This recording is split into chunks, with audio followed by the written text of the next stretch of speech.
So let's talk takedowns. A lot of times people expect, at least at the studios that I've trained in the past, when they're training takedowns, we're about this far apart and you have these people shooting in, you do all these fancy things, person is up on the ground. Now let me just be straight here.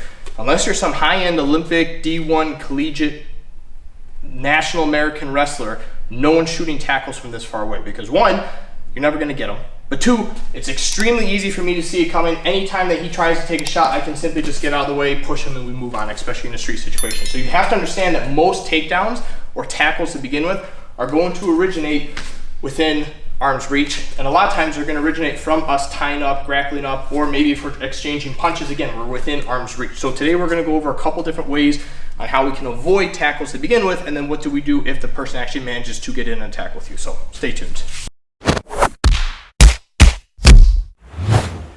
Now, the biggest thing to take note of when it comes to these types of situations is the level change. And that's gonna be your first sign that this person is gonna take a shot. No one's gonna stand straight up and then all of a sudden just walk at you head on. There's always gonna be a slight level change. Now, they may start faking you out a little bit, trying to drop that level, but the second I see a drastic level change means that this person is now coming in trying to take you down. Now, again, if the person manages to lock up a nice tight grip, if they're an experienced grappler, experienced wrestler, they might dunk you to the side, they might do different leg sweeps, inside sweeps. If they're simply just a street brawler, they're just gonna bulldoze you right through like Jordan Burroughs and just blow you through the roof with the double. So either which way, you do have a couple options. Now, the basic way that I start off teaching most of my students is simply just how to sprawl. Now, the sprawling concept is that as they come in, a lot of times it's too late. Maybe they've actually already started to get a grip on there, but the idea is that I'm literally putting my chest to their back, pressing down on their head, and I'm dropping my full weight. So as this person comes in, I go ahead and I sprawl, and we're just coming straight down. Now, a lot of times, some guys are gonna land on their shins, land on their knees,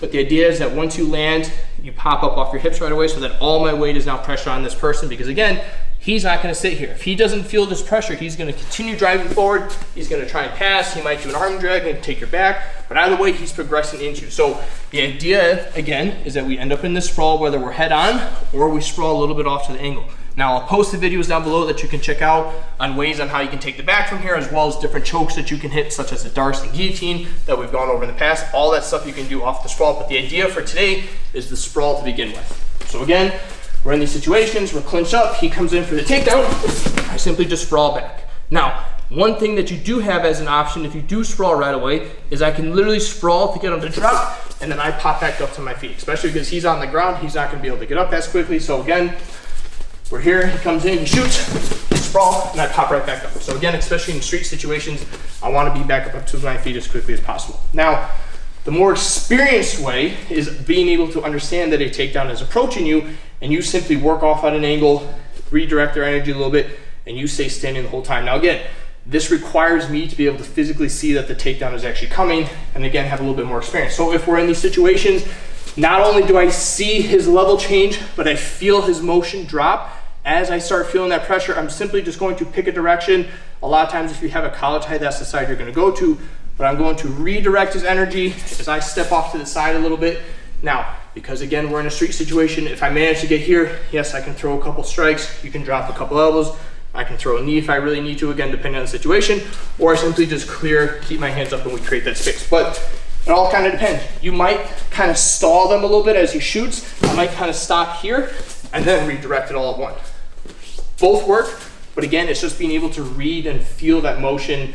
So again, if we're in these situations, depending on if I can read it, either I'm gonna snap them down in the process and sprawl, or I'm gonna kind of stall them out a little bit, redirect it, and come off to the side. Now, a drill that you can do with your students, if you're really wanting to get good at it, if you really want to get good at understanding how to deal with tackles and takedowns to begin with, you have one person either put pressure on the head or pressure on the shoulder. Nothing crazy, just put in a little bit of pressure so that I understand that I'm in reach.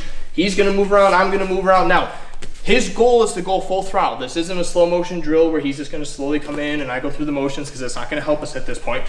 I just want to understand that this connection is where takedowns originate from. Again, I'm not gonna start off from out here. It may start that we're clinched up, maybe we're working double unders or something, or maybe I start getting a good amount of pressure. He has no other options, so he goes in for a takedown. Those are the types of situations that you're gonna see these come out of. So this is a good drill to build that response time. If I'm just doing this, he's gonna go ahead and shoot, and I just have to react. Sometimes you might move, sometimes you might get taken down, sometimes you might sprawl. It all just depends. But the idea is that we're just simply reacting. So it's a drill that you can incorporate, and it's a great thing to learn on how to build off your reaction time to actually get good at defending takedowns and shots to begin with. So give those a shot. You have a lot of options from there. Again, I'll post the videos down below of what you can do once you've actually sprawled, but otherwise just focus on simply seeing and understanding what the body language is for a takedown to begin with, and start incorporating that into your training. We'll see you soon.